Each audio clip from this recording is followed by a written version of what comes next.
There's an interesting idea that if time travelers had their way, the leader of Germany at the time would be a former painter, not a Napoleon or a Charlemagne or a Caesar. The war was created from mighty people suffering from dangerous poverty.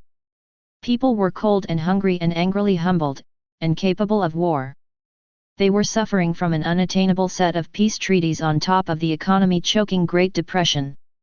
Something terrible was certain to happen, and it could have been a return to kings who were praised for massive killings, not reviled as the mad painter was. They say that you cannot truly become a general until you've seen the trenches of World War I with your own eyes. The truth is that there's little else in our history that can compare to the intergalactic stalemate with the old ones. According to the statistics of UN, waging a war on such a massive scale is ungraspable by our brains.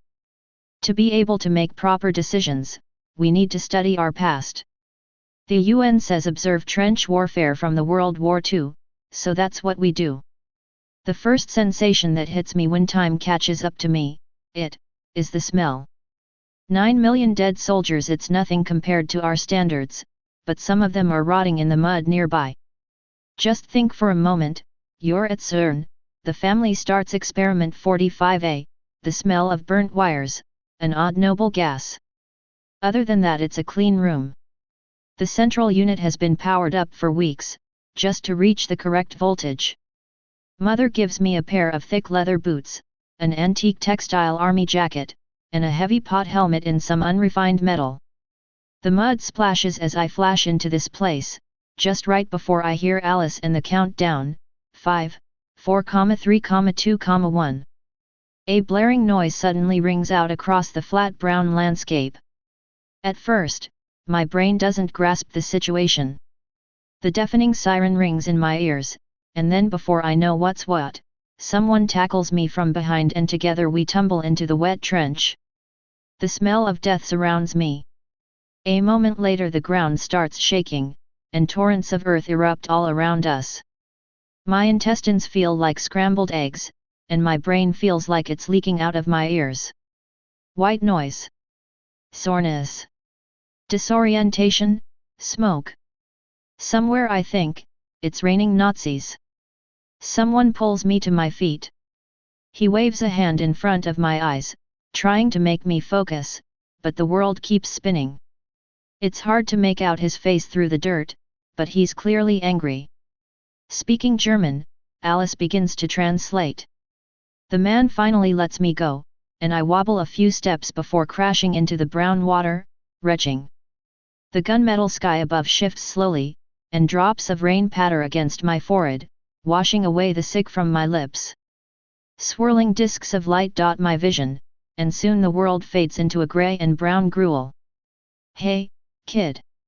Rough hands on my shoulders shake my aching body. I know that you're not dead. Blinking away the sticky muck from my eyes, a man with a face like a boulder starts to take shape. Whoever sent you to the front line had probably had a few shots too many, the man says, shaking his head. Unless this is a joke of some kind. At least, my translator seems to be working. The archaic English accent is displayed on my visual feed. You're lucky, he says. If I hadn't tackled you, well, you'd be mush now. What the hell were you doing in no man's land, anyway? Do you have a death wish? I mean, I wouldn't hold it against you. Enemy fire is perhaps better than slowly getting eaten alive by the rot. I glance at my pocket watch. The glass is cracked but the date displayed is September 6, 1918. I loved this watch, but as you know it is better in the hands of Charlie. As an object travels through time it develops properties, one any man should not have in his hands or pockets. Shit. The war's not over, I thought. I've heard of this happening before, John Titor warned me just before I left. Time travel isn't an exact science. I had expected to be strolling along the trenches and looking at the aftermath, not end up in the middle of it all. Moments later, I was taken by a large German man to a camp. Once I reached the camp, Nazis moved about like ants, the Jews were kept like animals in a zoo, with their numbers tattooed on each arm. One of the main rules of time travel: go with the flow. Have some to drink, the man says and puts a bottle to my lips. I know you're not German, and boy, I saw you looking at them Jews. Don't worry, you will get your tattoo as well. The liquid that rolling down my throat isn't water, it's some antique brew with a very high alcohol percentage. Coughing, my eyes go wide. The man starts laughing. You're a precious little thing, aren't you? I don't mean any offense, but you look a bit like a girl.